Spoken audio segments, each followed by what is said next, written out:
Good morning. Isn't it interesting that Anthony thinks his emotions are in his heart? They're not in his head. They're not in his mind.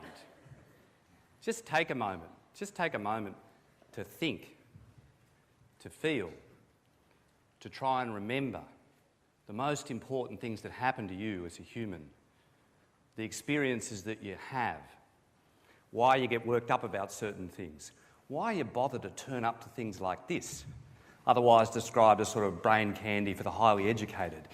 Why and how do you actually do that stuff? How does it actually happen? Most of what we know is really 19th century. It's about getting dead people, opening up their skull and taking out something like this as a simple organ, just like the heart or the liver or elsewhere, and going, it's in there somewhere. The whole experience of how I am, the whole way in which I relate to the world, everything I care about. And in many ways in health, most of the things that I fear aren't actually loss of simple abilities. They're loss of my cognitive abilities. They're loss of my emotional abilities. They're loss of my capacity to participate in the world as we know it, to be here and to be part of this, to multitask at the same time, to do many complex functions while you're part of that thriving thing, which is the human aspect of the world in which we live. It's been very frustrating to be actually a scientist or a healthcare practitioner stuck with having to wait till people die, take it out of their head, and then take a kind of mushy grey, it's not as pretty as this in real life, mushy grey thing, and go, what's the relationship between that and what we experience and the very complex diseases that we face? The good news is the 21st century is a very good time to be engaged with this stuff on an ongoing basis, because now we have a brain race that's just got started in a big way. You know, for those who are old enough in the audience to remember the space race of the 1960s, the idea with the computing and the technology at that stage that we could put a man on the moon was a little far-fetched. But it required a challenge of governments and societies, and at that stage driven by security concerns, competing nations, to be the first to do it. In the 1990s, we saw a race to understand the human genome, which was thought to be the race to the centre of the human soul. If we could find how the gene, how the architect meant it to be, we'd understand human experience and we would understand much of human disease. A very important step forward. You may or may not have noticed in recent months, first, the Europeans being the smartest, that they are going to put €1 billion and more in the next few years into trying to model just the information technology that surrounds how we process information. The Americans, of course, having been previously trumped by the Soviets, putting a man in space, have responded, and Obama has said hundreds of millions will flow.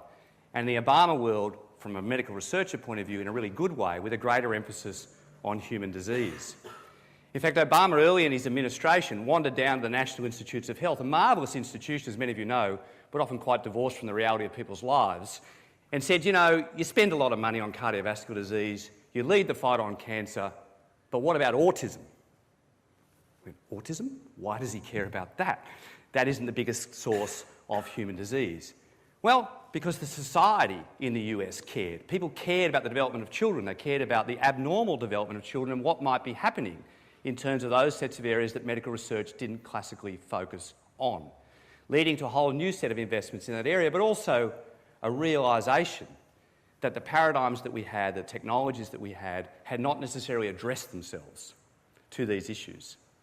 I spent a lot of my time interacting with people in Canberra and elsewhere over what costs a society.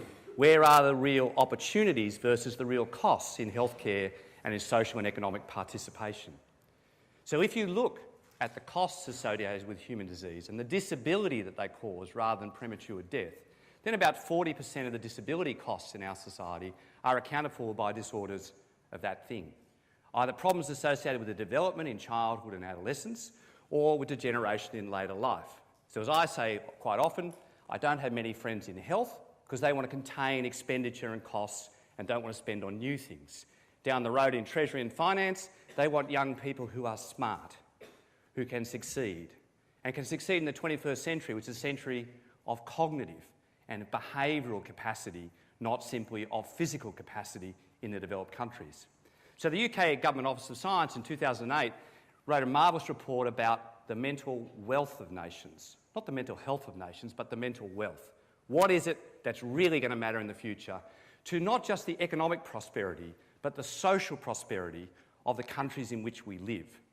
And they said pretty much it's that. Not on its own, that interacting through its physical representations in the whole body with the societies in which we live. If you care about cognitive capacity, if you care about security, if you care about a society's capacity to be cohesive, you need to understand the nature of that. And this has been a real challenge, and the history of science has been a real challenge in our areas. We've had great philosophers think about it, just by thinking about it, but in a rather brainless kind of way, without necessarily understanding the constraints of what we are working with, and the primitive things that drive it, that which we share with other species, and that which is uniquely located in us and our capacity to interact on a social basis. On the other hand, we've had a neuroscience approach which has tried to break it down to the individual cell and its individual connections, which we now know in terms of connections run in the trillions. And we've just started to model what might happen when something like 10,000 of those connections actually interact. So we've had a problem of, on the one hand, brainlessness when we think about the problem, and on the other hand, a degree of mindlessness when we think about the simple technology of the connection, which doesn't really represent how we are. The real opportunity then, just like with the space race and just like with the genomic revolution, actually doesn't lie so much in the traditional sciences. And what the Europeans and what now the Americans are backing is essentially the engagement of different kinds of science in this endeavour.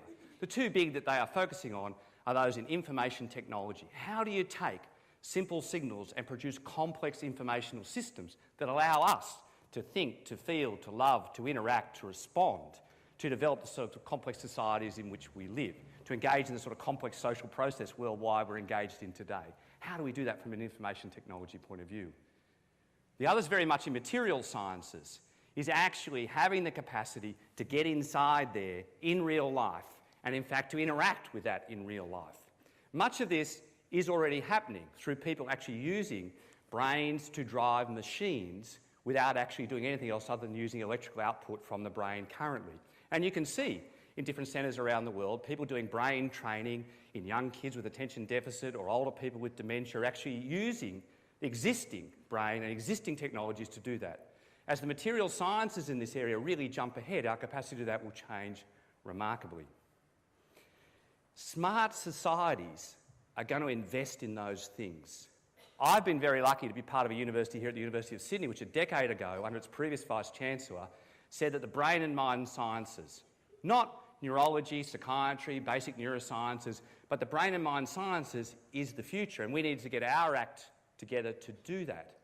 The smarter societies, the smarter investors, the future will do exactly that, and that's what we're seeing in the European and American domains. I hope in our own country we will shortly see something similar. There seems to be something of a debate in our own country at the moment that you can separate out childhood education from higher education and investment in science to understand this. If we were investment bankers, we wouldn't do that.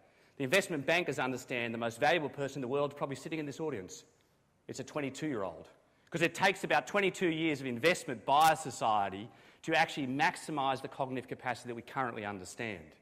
To help those children who are struggling through development and not reaching their full capacity, the modern sciences, the going forward sciences, through dealing with problems like autism and childhood anxiety and attention and other developmental problems, offer new hope of maximising development in those areas. In my own world, the most common person I sit with is probably a 25-year-old man who wakes up in the morning, just can't see the point in life, just can't relate to a beautiful autumn day in Sydney, just can't relate to the people he sees around him and withdraws, feeling useless in that particular world. Just wondering, is it him? You know, is it a social problem? Is there something not right about him? But he doesn't have the capacity to tap into physiological problems in the way he would if he'd torn a muscle or he'd broken a leg or he had a lung disease, to experience the thing as it is happening as being disordered. He can't figure out, is it just him in the world that is different, or has something gone wrong with the mechanism? Many years ago, one of the great German neuropathologists in these areas described, in looking at the brain, the extent to which it becomes disconnected in its functions. in the face of major psychiatric disorder, and the extent to, if you like, you lose the connection between the frontal bits, the human bits, the executive bits, and the control of more primitive emotions that we share with the rest of the animal kingdom. We are now at the stage where we are starting to map and understand those disconnections in real life. So when I sit with a man like that and he tells me he's feeling like that, and then he tells me, in fact, his father suicided, but his father had lost a lot of things. He's a farmer, there'd been a drought, there had been certain kind of circumstances, there were explanations and narratives that ran with his father's lack of capacity to be able to deal with those sets of challenges. He doesn't necessarily see the connection between his experiences and those experiences on an ongoing basis. In the future, as we are doing now, increasingly we can show him what are some of the disconnections that are taking place in his current state, and the extent to which, in part, they may have genetic underpinnings, and importantly, and more importantly, the extent to which those genetics may be plans, but they're not the built thing. They are not your destiny. The extent to which they are changeable. In his situation with inherited form of depression, in children with autism, in those who are at risk of dementia in later life, the extent to which the brain really changes. And the technology offers us, therefore, the real opportunities to be more successful in our own lives and also to alleviate some of the major forms of distress and loss of humanness that have bedeviled us for centuries. Thanks.